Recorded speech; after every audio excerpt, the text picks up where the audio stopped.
ఆ లౌల్యము, ఇంద్రియములు ఏం చేస్తాయంటే లౌల్యమును పొందుతాయి. లౌల్యం అంటే దానివల్ల నిజమైన సుఖం ఏమీ ఉండదు, కానీ సుఖమన్న భ్రాంతిని కల్పించి తిప్పి తిప్పి చంపేస్తాయి. అది ఒక్కొక్క దానికి ఒక్కొక్క ఇంద్రియము బాగా చేస్తే ఆ జాతి పోతూ ఉంటుంది. ముకుందమాలలో కులశేఖర ఆళ్వార్ దాని గురించి ప్రతిపాదన చేస్తారు. అందులో కన్ను, దీపపు పురుగుకి కంటి విషయంలో భ్రాంతి ఉంది. అది దీపాన్ని చూసిందనుకోండి, ఆ దీపపు కాంతి చూసి అది నేను తినాలనుకుంటుంది, అది తినే వస్తువు అనుకుని వచ్చి ఓహా దీపం మీద వాలి ఆ వేడికి వెంటనే కింద పడిపోయి చచ్చిపోతుంటాయి.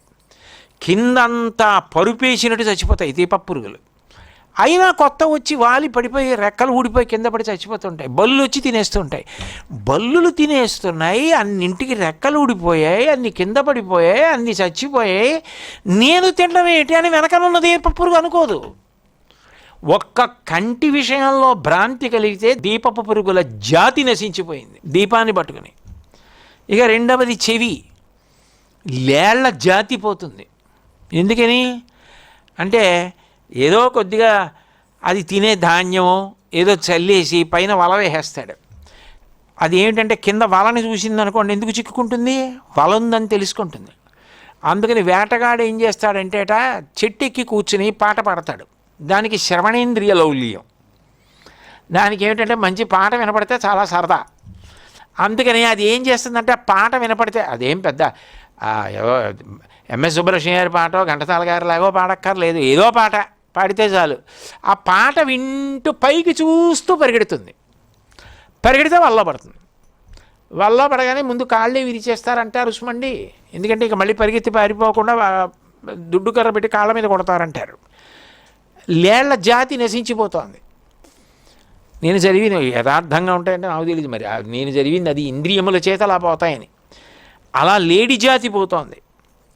ముక్కు వాసన, తుమ్మెద కడుపు నిండా తేనె తాగేస్తుంది, తేనె మత్తు. అది చాలదన్నట్టు కడుపు నిండా, అది కూడా మామూలు తేనె ఏం కాదు, బయటది చక్కగా పువ్వుల్లో ఉన్నటువంటి మకరందాన్ని తాగేస్తుంది. మత్తు కదూ. ఆ మత్తుగా ఉన్నది వెళ్ళి ఎక్కడో పడుకోవచ్చు కదా.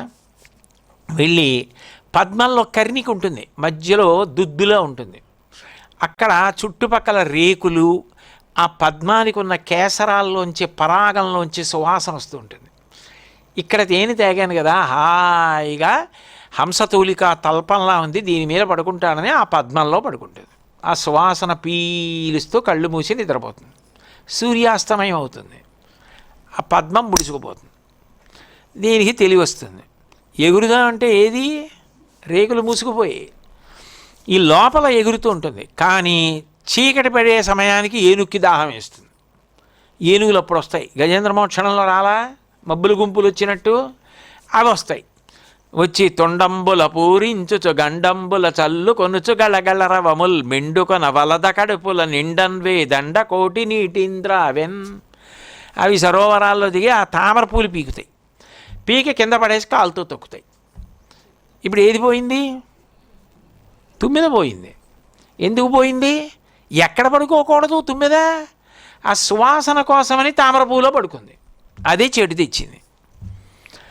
వాసన కోసమని చెప్పి భ్రాంతి పొందిన తుమ్మెదల జాతి అంతా కూడా అలా పోతోంది. నోరు రుచి, రుచి కోసం చేపల జాతి పోయింది.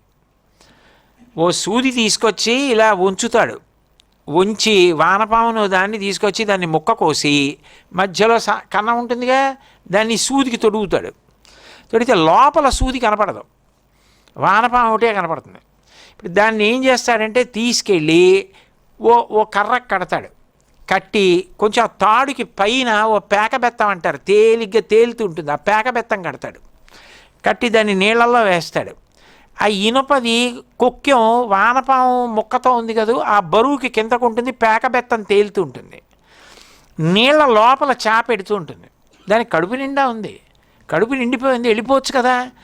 ఆ లోపల ఉన్నటువంటి ఎర్ర అంటారు, ఆ వానపాము ముక్క ఎర్ర, దానికి అది చూస్తుంది. చూసి కడుపు నిండా ఉంటే ఉంది కానీ ఎర్ర ఎలా తేలుతోందో ఒకసారి కొరికి వెళ్ళిపోదాం దీన్ని అని చెప్పి కొరుకుతుంది. పైకి వానపాము ఉంది, లోపల సూది ఉంది. ఆ సూది ఏం చేస్తుందంటే పైన అంగిడికి గుచ్చుకుంటుంది. గుచ్చుకుపోగానే కొట్టుకుంటుంది. కొట్టుకోగానే పైన పేకబెత్తం కదులుతుంది. కదలగానే కర్ర పట్టుకున్నవాడు ఇలా అంటాడు. అనగానే సూదికి గుచ్చుకున్న చేప కూడా పైకి వచ్చేస్తుంది. భూమి మీద పడిపోతే मछली जल का रानी उसका जीवन पानी हाथ लगाओ डर जाएगी बाहर लगाओ मर जाएगी. చచ్చిపోతుంది. ఏది తిందామనుకుందో అది తినబడింది.